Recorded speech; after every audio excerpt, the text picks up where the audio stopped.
Hi hello ನಮಸ್ಕಾರ. ನಾನು ನಿಮ್ಮ ಪ್ರಿಯಾ ಮಧುಸೂದನ್ ಮಾತಾಡ್ತಾ ಇದ್ದೀನಿ. ಇವತ್ತು ಟೇಸ್ಟಿ ಟಸ್ಟ್ ಚಾನಲ್ಗೆ ಸ್ವಾಗತ. ಇವತ್ತು ತುಂಬಾ ವೈರಲ್ ಆಗಿರೋ ರೆಸಿಪಿ ಅಂದರೆ ಪಾಲಕ್ ಹುಳ್ಳಿ ಖಾರಂ ರೆಸಿಪಿ. ಇದು ಯಾವ ರೀತಿ ಮಾಡೋದು ಅಂತ ತಿಳಿಸ್ಕೊಡ್ತೀನಿ ಬನ್ನಿ. ಇವಾಗ ಒಂದು ಜಾರ್ಗೆ 1 ಗಡ್ಡೆಯಷ್ಟು ಬೆಳ್ಳುಳ್ಳಿ ತೊಗೊಂಡಿದ್ದೀನಿ. ನಂತರ ಈರುಳ್ಳಿನ ಒಂದು ದೊಡ್ಡ ಸೈಜಿಂದ ತೊಗೊಂಡಿದ್ದೀನಿ. ಚಿಕ್ಕದಾದರೆ 1-2 ತೊಗೊಳ್ಳಿ. ನಂತರ 1 ಸ್ಪೂನ್ ಜೀರಿಗೆ, ನಿಮಗೆ ಖಾರಕ್ಕೆ ಎಷ್ಟು ಬೇಕೋ ಅಷ್ಟು ಖಾರದ ಪುಡಿ, ನಂತರ ಅರ್ಧ ಸ್ಪೂನ್ ಧನಿಯಾದ ಪುಡಿ, ಹಾಗೆ ಸ್ವಲ್ಪ ಅರಿಶಿನ. ಇವೆಷ್ಟು ಚೆನ್ನಾಗಿ ಗ್ರೈಂಡ್ ಮಾಡ್ಕೊಂಡು ಬಂದ ನಂತರ ಈ ಥರ ಪೇಸ್ಟ್ ಆಗಬೇಕು. ನಂತರ ಒಂದು ಬಾಣಲಿನ ಬಿಸಿಗೆ ಇಟ್ಕೊಂಡು ಅದರಲ್ಲಿ 2 ಸ್ಪೂನಷ್ಟು ಆಯಿಲ್ನ ಆ್ಯಡ್ ಮಾಡ್ಕೊಂಡು ಎಣ್ಣೆ ಕಾದ ನಂತರ ಸಾಸಿವೆ ಆ್ಯಡ್ ಮಾಡ್ಕೊಳ್ಳೋಣ.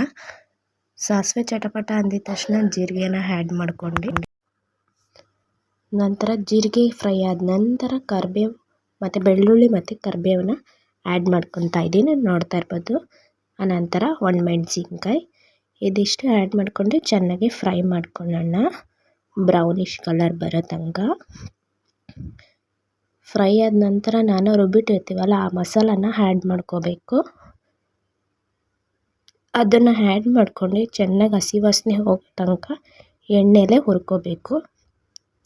ಆ ಗ್ರೇವಿ ಎಣ್ಣೆ ಬಿಟ್ಕೋಬೇಕು. ನಂತರ ಸ್ವಲ್ಪ ಉಪ್ಪನ್ನ ಸೇರಿಸ್ಕೊತಾ ಇದ್ದೀನಿ ರುಚಿಗೆ ಎಷ್ಟು.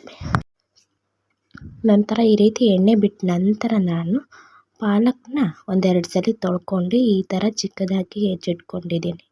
ಈ ಪಾಲಕ್ನ ಸೇರಿಸ್ಕೊಳ್ಳೋಣ. ಇದನ್ನು ಸೇರಿಸ್ಕೊಂಬಿಟ್ಟು ಚೆನ್ನಾಗಿ ಪಾಲಕ್ ಫುಲ್ಲು ಸ್ಮ್ಯಾಶ್ ಆಗೋ ತನಕ ಚೆನ್ನಾಗಿ ಫ್ರೈ ಮಾಡ್ಕೊಳ್ಳೋಣ ಲೋ ಫ್ಲೇಮಲ್ಲಿ ಇಟ್ಕೊಂಡು. ಇದಿಷ್ಟು ಫ್ರೈ ಆದ ನಂತರ ನೋಡ್ತಾ ಇರ್ಬೋದು ನೀವೇ ಯಾವ ರೀತಿ ರೆಡಿಯಾಗಿದೆ ಅಂತ. ಪಾಲಕ್ ಈ ಥರ ಸಾಫ್ಟ್ ಆಗಬೇಕು ನೋಡಿ. ತುಂಬ ವೈರಲ್ ಆಗಿರೋ ಟೇಸ್ಟಿ ಪಾಲಕ್ ಹುಳ್ಳಿ ಖಾರಂ ರೆಡಿಯಾಗಿದೆ, ಆಂಧ್ರ ಸ್ಟೈಲ್ದು.